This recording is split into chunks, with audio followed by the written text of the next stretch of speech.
What's up, Ari Source Nation? Welcome back. And once again, I sent up the bat signal, and our good friend Barry, like always, comes running. Barry, man, honestly, I can't thank you enough. For years, for probably a decade, we've hung out, been friends.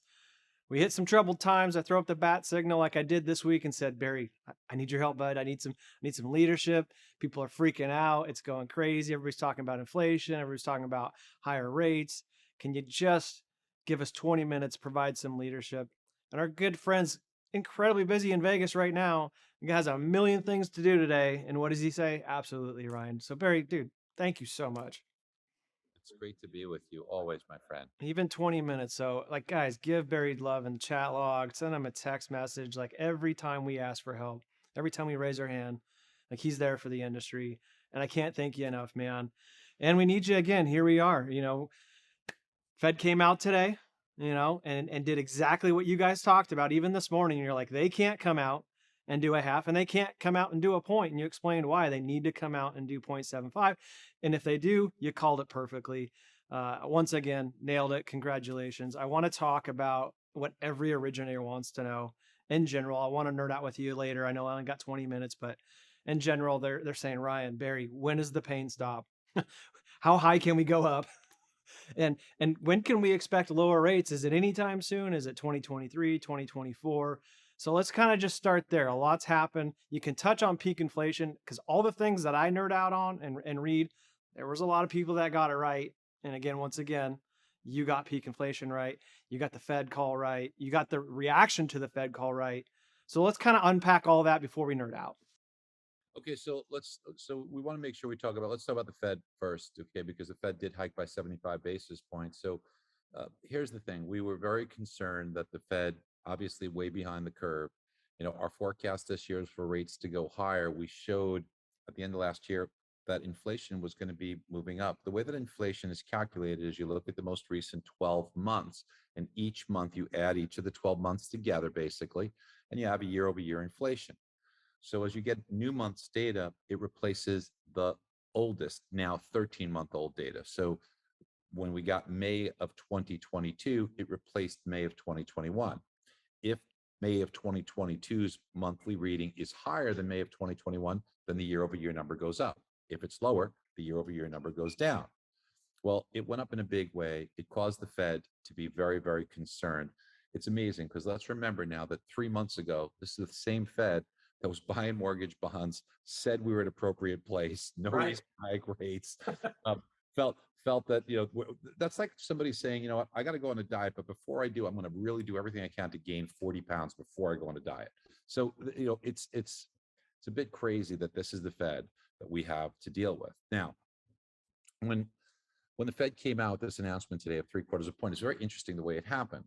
So if we just go back to Monday, the bond market was really reacting to Friday's inflation data and was in a foul mood. So we saw the market deteriorating. So we changed our foot. We look at everything. We look at the 10-year treasury, we look at mortgage bonds, but mortgage bonds have different coupons and 0.5% increments that you price into. But we talk to everybody in secondary marketing. If you're going to do a loan above 5.5%, there's no way you could no longer price into the 4.5% coupon. Now, that means you have to look at both the 4.5 and the 5, because if you pay points, because the buy up's so terrible, then you could still go into the 4.5, but it requires paying points. And I notice a lot more people are paying points today because sometimes you can't even get a 0 point quote. And even if you can, it's so onerous that it might be wise to pay some points. So based upon that, we were kind of straddling two coupons. So that was on Monday. And then yesterday was really interesting. Is Nick Timros, who is at the Wall Street Journal. He's like my old friend who used to be at the Wall Street Journal, John Hilsenrath. The Fed used to kind of whisper shit to him and he would leak it out. Right. So it was good having a buddy like that because John would kind of clue me in on stuff. So I don't know Nick, but Nick did then leak out that the Fed, and he even said it's not my opinion, so that the Fed was going to hike 75. So then the cat was out of the bag. Right. So that's why once we heard that, we moved back to the 4.5, and we were expecting a rally today.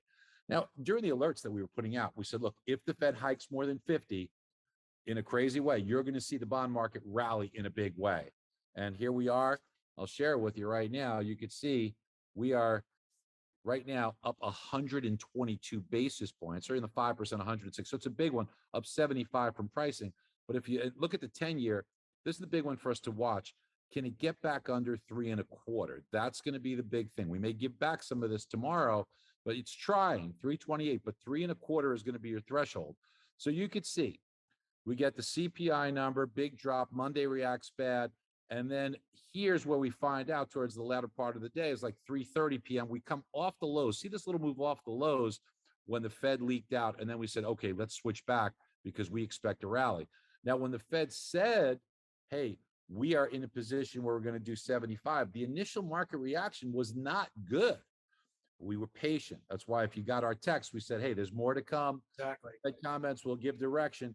And then sure enough, we watched this thing go from negative numbers and really down big.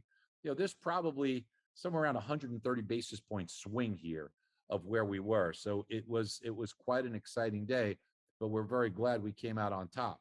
Now, Can you go back there real quick to your share? And I just want to back up again for the realtors that are subscribers. And we have a ton of consumers, and they go, well, Barry, I don't understand the 4.5 coupon. I'm not getting a 4.5% rate. Can you explain to them why we're watching a 4.5 or a 5% coupon and what that means to them on the street level? okay, so let's talk about this for a second. So typically speaking, if you're going to look at a mortgage rate to the consumer, that the consumer is paying a rate of, let's just say, 5.5%. If the consumer's paying 5.5%, then what happens is you take away from that what the mortgage company or bank gets, what the originator gets, what Wall Street gets for securitization. Fannie and Freddie get a guarantee fee that they take money out for aggregating it. So by the time an investor who invests in this is the rate they're getting. They're getting 4.5, but the consumer has to pay 5.5 in order to net 4.5 to an investor. There you go. Now, you get to a rate that's over 5.5, which a lot of 0 point rates. I mean, if you look at what you're seeing, 6% quotes, that has to go into the 5% coupon. But many people are paying points to get into this kind of range here. So you got to kind of look at both right now, right? So you're looking at both, and it's a very difficult way, even for capital markets, to forecast and predict where to price it into, which is why we kind of look at this. But the other thing you want to look at too is the 10-year treasury. Mortgages are not based on the 10-year, but it's a similar kind of thing. If you're looking at, some leaders in the NASDAQ, if Meta and Netflix and Amazon are all to the upside, well, the general stock market will be to the upside. So this is what you want to look for. And the technical level here, I'll show you the chart that we want to watch for. This is just after hours, is why it's got the box on it, because we do after hours trading. So you could see this 3.25. We said the main thing we were talking about for a long time was we said as soon as 3% is broken, we're going to 3.25. Well, we broke 3%. We went to 3.25. Yeah. And then 3.5 was the next stop, which essentially we hit. And now today, this big rally. If we can get back down under 3.25, there's a little more room in the downside to get towards somewhere in the neighborhood of 3%.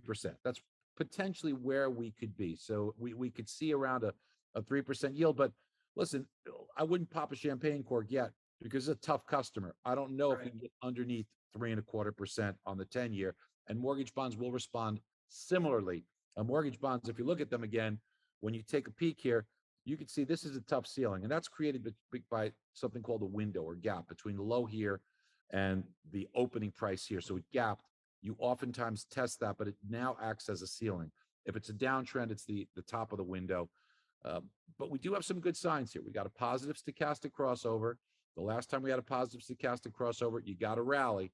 So maybe. Yeah, that oversold was off the charts there for a while. We were offsold. You could be oversold for a very, very long time. Just to kind of show you, we're oversold for a really, really long time. Let me sneak in another question. I know you have still a lot to unpack there, but you're talking about paying points and getting in different coupons. How should we be coaching our clients like now, right now? Would Barry be paying points? I feel like I know your answer, but I want to let you unpack it. I would always prefer not to pay points, especially in this environment. And some of you are saying, well, how can I get a par rate to the customer? That's really and truly the wrong term analogies, par rate. There's no par rate to a customer. The customer's not buying the mortgage. Par is when you're doing a loan really at a rate that's at zero to the investor.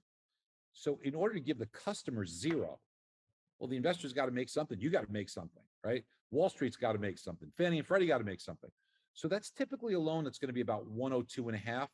So think about it this way. Let's even say it's 102 or 103 in that range. On a $500,000 loan, an investor is paying 102 or 103% of that. So they're giving you 510,000 or 515,000 for a $500,000 loan. Now, normally that'd be okay because they figure they're going to keep that loan for a while, and the additional yield they pick up is a good investment. This is important, guys. Listen in here. But what'll happen is that today the market is agreeing with us. You remember, Ryan, we were the very first ones to call recession. Now, by the way, this is the second time. In 2019, when we said there's a recession coming, which happened in January before the COVID shutdowns, everybody thought it was freaking nuts. Everybody thought it was crazy. Friends of ours who are out there, I'm not going to name names, who write newsletters, thought we were crazy, okay? Yeah. But we proved them all wrong. We were the only ones who got it right. In July, you can look at our updates. It's all documented. In July, we said end of 2022, there's a recession coming. And now suddenly everybody's saying there's a recession. All of a sudden, everybody agrees with us. Where no one agreed with us back then. Nobody saw it coming. Just like nobody saw inflation going up, driving mortgage rates up. Nobody saw that. What we are looking at here is, believe it or not, in a crazy, perverse way, this is good news for you, because it means that the investors are saying that these loans at above 5% or 6%, they will not remain on the books. They're going to be financed. Yep. So they're discouraging them because they know, and we think, and I'll show you why, by the end of the year, you will start to refinance all of them, which gets into your other thing is, when does the pain stop? There it is, guys. Like, that needs to be rewound and truly understood. Like, it's not just Barry saying this, although he's right quite a bit. And all the shows he just referenced were on the RE source, and you can go back and pull those and watch it again. But if the investors are telling you they don't want a rate in the 6 because they believe the EPO probability is very, very high, that means that they know too, exactly, and agree with Barry, that at some point in the near future, I know you guys are all saying tomorrow, but it probably won't be tomorrow, that there'll be lower rates coming. So I guess in short, I want to show you another thing, Ryan. I want to show you. So guys, the white line's inflation, the blue line's mortgage rates. Inflation goes up first. It always does. And then mortgage rates follow. Inflation goes down. And look at mortgage rates. Mortgage rates went up initially. I love that graph. Inflation goes down, then mortgage rates follow. There's always a lag. Inflation leads, inflation comes down, then mortgage rates. It happens over and over. And here we are. Inflation leads, mortgage rates are coming up. So the question is not when are mortgage rates going to come down, is when is inflation coming down? And that's why we always have taught the opposite of what the media says, what people think. It's so crazy. I listen to mortgage professionals. I see it online. They say, well, Fed's going to raise, so rates have to go up. It's the opposite. When the Fed hikes rates, mortgage rates, if the mortgage community, the bond market thinks that inflation will come down from those Fed rate hikes, mortgage rates do what they did today and they come down. So I want to show you a couple of slides here. This one's going to be really important for us to manage and understand, because if you want to understand when mortgage rates were going to come down, it's inflation. So remember, I talked to you about the most recent 12 months. What scared the market on Friday is the May data for 2022. Now, May 2021 was here between 0.7 and 0.8% for May of 2021. We rounded it to 0.8. When we got 1%, it drove the year over year numbers higher. Now, by the way, Ryan, do you remember when everybody was saying, oh, we've reached peak inflation, we've reached peak inflation? It's been a couple of months ago. Yep, and they were wrong, and you were disagreeing. I think the only one that I remember. The only person who said, do not believe that, don't be fooled. And I'll show you why. First of all, big numbers for inflation here. Next month, you're going to hear people say, oh, inflation's peaked, because look at this high benchmark. June of 2021 was 9/10. Now, if we get a number in June of 22 that is lower than 9/10, which we're going to get that the second week of July, if we get a number lower than this, year over year inflation will come down, and people are going to say, oh, inflation's peaked, inflation come down. It's because they don't understand it and they're not looking further, okay? Look at July of 2021. Look at August, how low it was, and look at September. Yeah. You don't need a lot of inflation in 2022 with everything going around with $6 gasoline. You don't need a lot of inflation to see year-over-year inflation go up for July, August, and September. So what I am telling you is this: there's going to be some heartburn over the summer. I'm not saying it's going to be horrific, but I think you'll probably get a little reprieve in the short term. But then come the summer months, mortgage rates should move higher. But then the good news starts, because these comparisons start to get much bigger. Yeah. So on a comparison basis, we're going to get some relief come the fourth quarter. But hold on a second. We now got 75 basis points here on top of the quarter in March, the quarter in May. That gives us 1.5%. We may get another 75 basis points here, because remember, what we're going to see is hopefully the Fed won't fall in the trap, because mid-July, people are going to say, oh, inflation's coming down. Let's hope the Fed doesn't do 50 basis points here.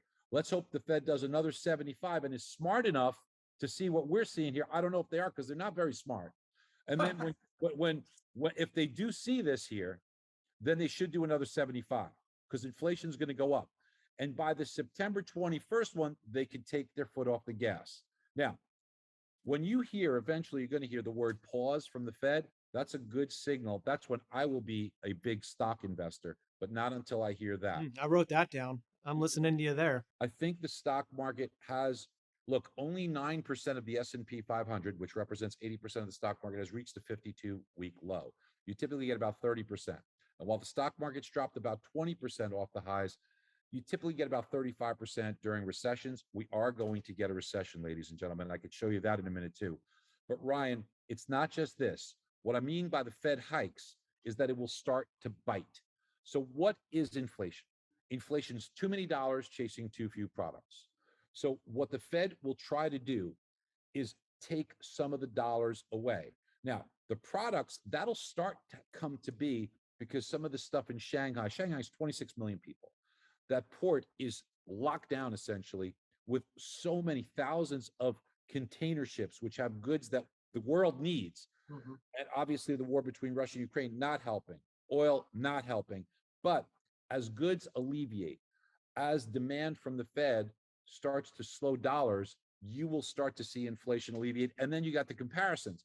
But listen, inflation is too many dollars chasing too few products. Think about this though. You're going to now start to have an incentive to save money. Instead of getting zero return in the bank, maybe people at 3% might save some money. So what does that do? Less dollars in the system. Yep. The other thing is credit. For every $1 of cash in the economy, there's $17 of credit. Do you believe that? I mean, that's an incredible rate. So the world doesn't just run on, the real world runs on credit. And the credit situation now becomes more expensive.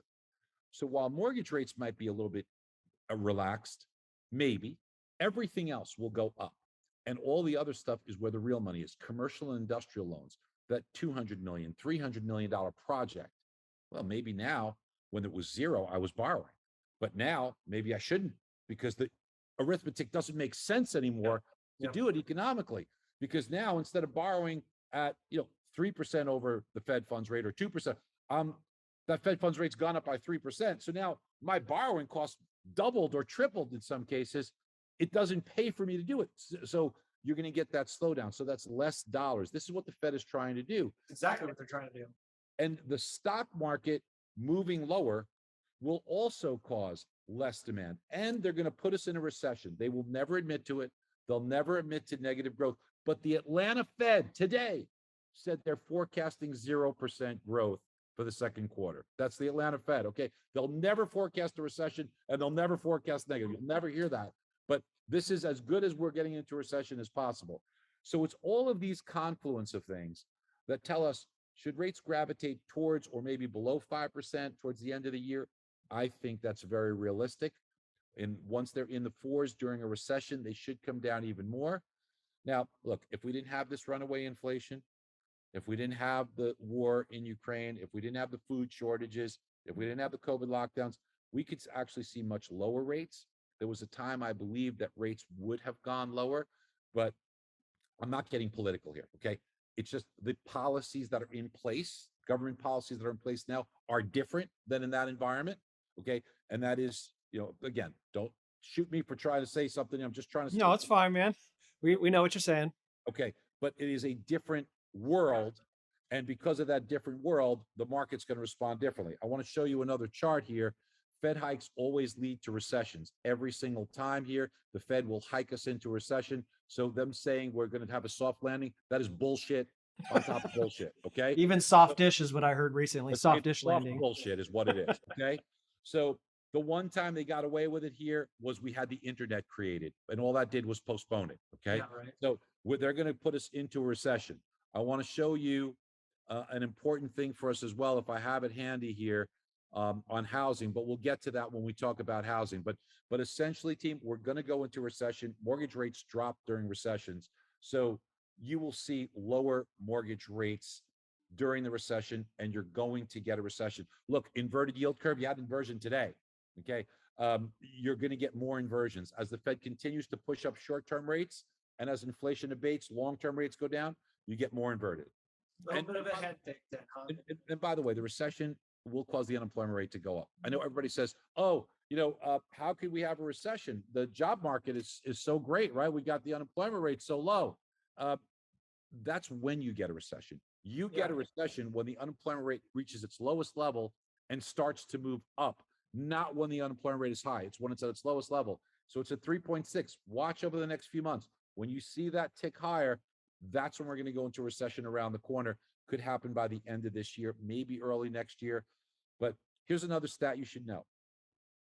When the unemployment rate remains below 4% for a quarter, and we had that in the first quarter, and inflation is above 5% for a quarter, we had that in the first quarter, there is, in the history of this country, 100% chance of a recession within 12 months.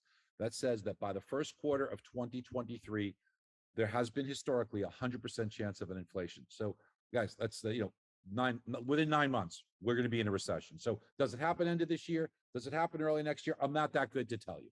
But what I will tell you, it's coming. What I will tell you is that rates will come down because demand gets destroyed. You have all the things I mentioned before. Plus, when people lose their jobs, and I don't wish that on anybody, but it happens during recessions, they change their spending habits and they will spend less. That's less inflation. They will also have the businesses that depended on their spending see a slowdown. So you always see the unemployment rate shoot up and things really just slow down. And that will make interest rates lower just in general because inflation will be lower. Yeah, you guys have done such a good job. I mean, I've been MBS Highway subscriber forever. Was it Mortgage Market Guide, a million years ago before that. So I've woke up with Barry and his team for my entire career. And guys, like this is the time when you really need to digest this stuff every morning. And like he was talking about the jobs and leading to an inflation, and it's almost the opposite as you're learning today. It's very contrarian, but Barry's right, and he's got crystal ball award winners to show for it. I don't know how you wake up as a realtor and lender and not listen to Barry, because a lot of the stuff he's already taught. He's like, we're not caught off guard. Like we know. It's so amazing, bro. Like we put out the CMA quote. Anyone who took CMA knows all this stuff. They saw all of it coming. It's like all the CMA graduates are writing to us every day saying, "Oh my God, this is exactly what you said was going to happen with the Fed, with rates, with recession." Yeah. It's like everybody saying, "Oh my God, now I know it. I understand it." So that's a big difference. And the other aspect of it is housing, which people don't understand. I just was listening to a story from Adam Data today, and bless their hearts. I know they mean well, but they put out a big headline: foreclosures rising at a dramatic percentage pace. How many people were foreclosed upon? Yeah. Does anybody know anybody? Really, between appreciation and forbearance. And by the way, there's another big myth, right? Oh, forbearance is going to destroy it. We're the only ones who said, do not worry about forbearance, won't have an impact. Now, listen, if you have one foreclosure and you get now one new foreclosure, you could say foreclosures are up 100%. Exactly. Okay? So what I'm saying to you folks is learn how to read more than just a headline. Don't listen to the media.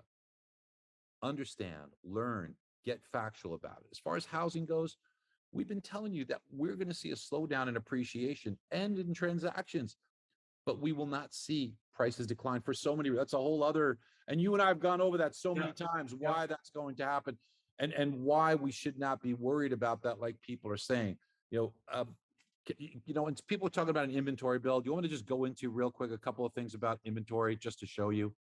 Yeah, man, I'm over your 20 minutes that you allotted for the Irish source. Right, I'm going to just show you. I think it's important to look at some of this stuff here because, household formations. Okay, let's just show this real quick.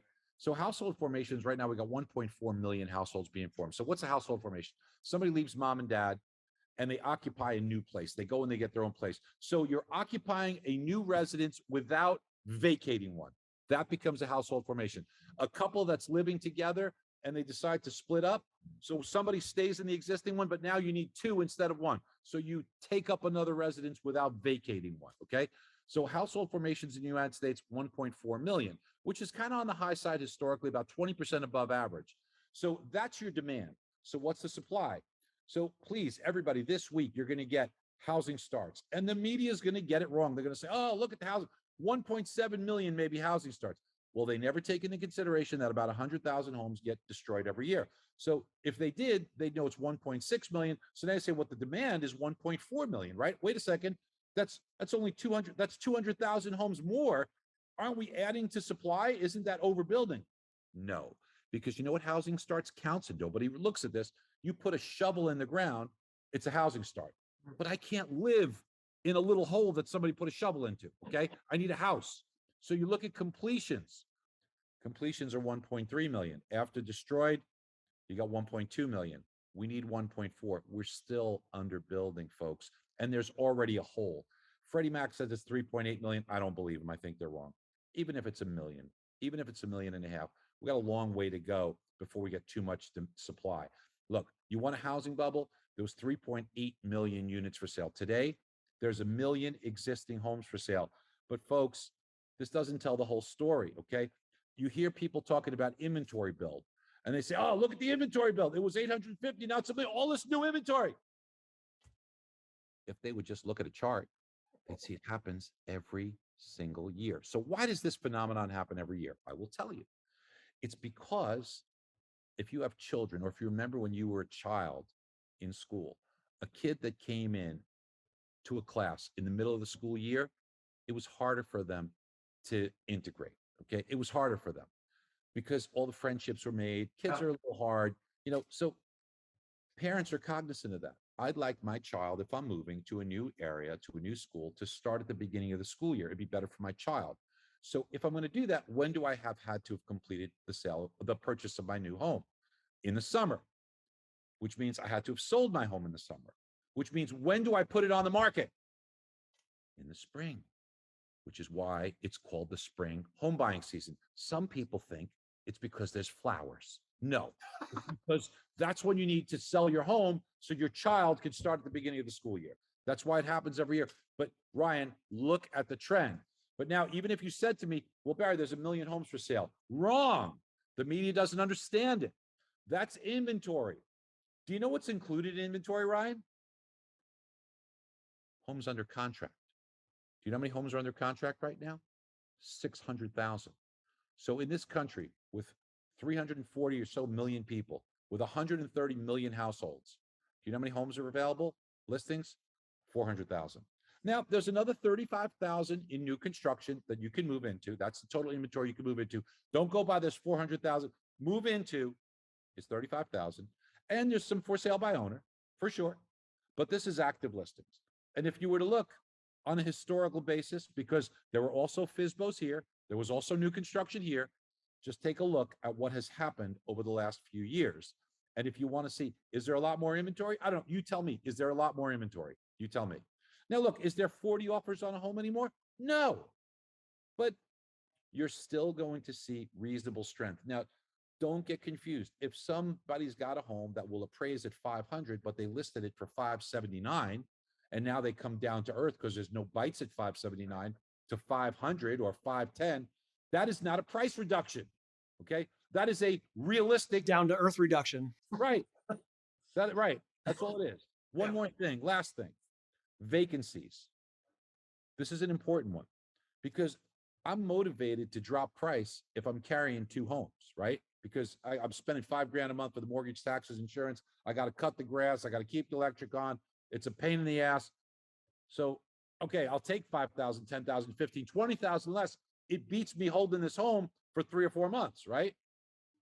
And when the market was in trouble in 07 and 08, vacancies were high. We are currently at an all-time low in vacancies. So if the home's not vacant, I'm not motivated to dump the price. Yeah. So, Rye, this is just a few quick things to kind of with you. I have something on affordability, but um, you know, I know that it's more expensive to buy a home here. $400,000 mortgage last year, a 3.5 years repayment with price appreciation. You need to borrow 472 and a higher rate. Maybe it's even higher. So it's about $900 a month more. But nobody talks about your income going up. Don't count. People say, okay, well, income's like 6% a year, right? Yeah, but that's if you count everybody. The person working at a fast food restaurant isn't a home buyer.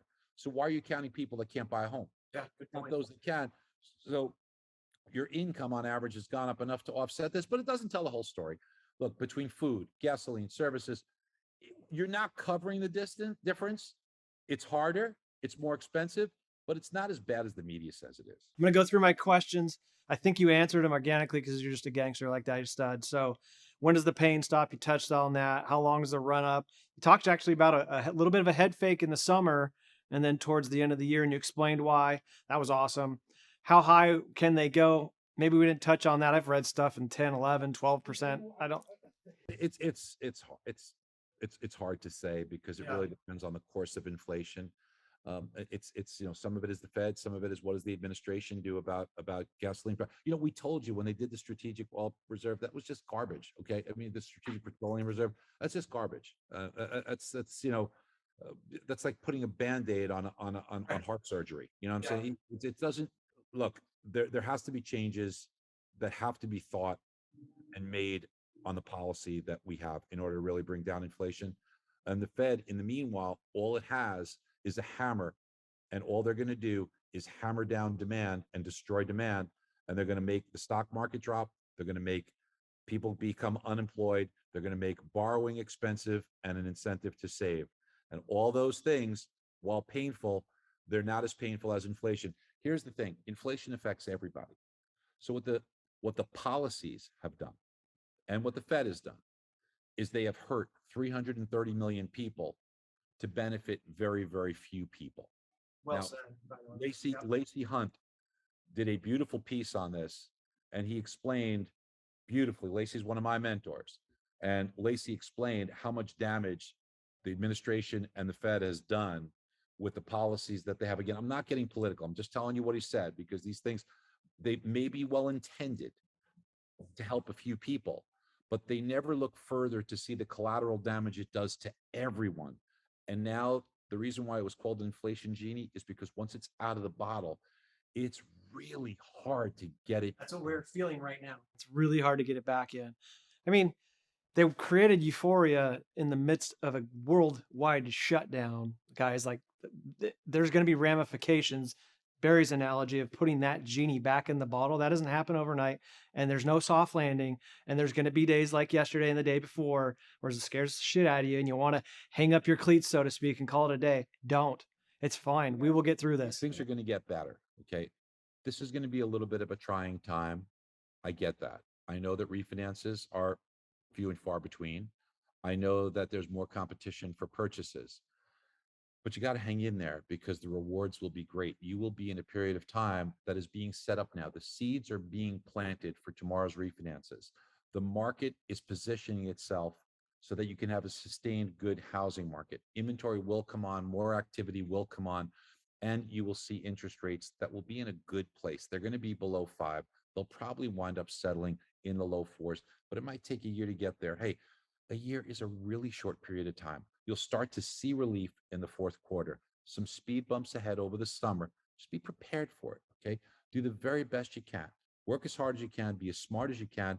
And if there's fewer opportunities, win more of them by sounding better, win more by using really good tools, by being educated, and muddle through. Muddle through. Get through this period of time. I promise you the rewards are there. I remember, Ryan, we had this talk in the dark days of COVID where we said it's the same kind of scenario. Just Yeah. we're going to get through this and the rewards are great.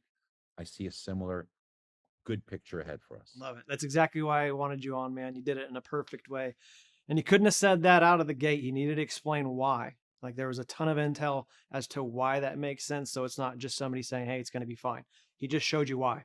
And it made a lot of sense to me. If it didn't to you, go back and watch it on a half speed versus 1.5 speed. Like, do whatever you need to truly grasp this. Barry, once again, dude, Ryan, so that's good. such a good point you bring up.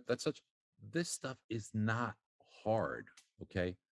And if someone that you're reading or listening to is making it hard, the truth of it is that they just don't understand it. Right.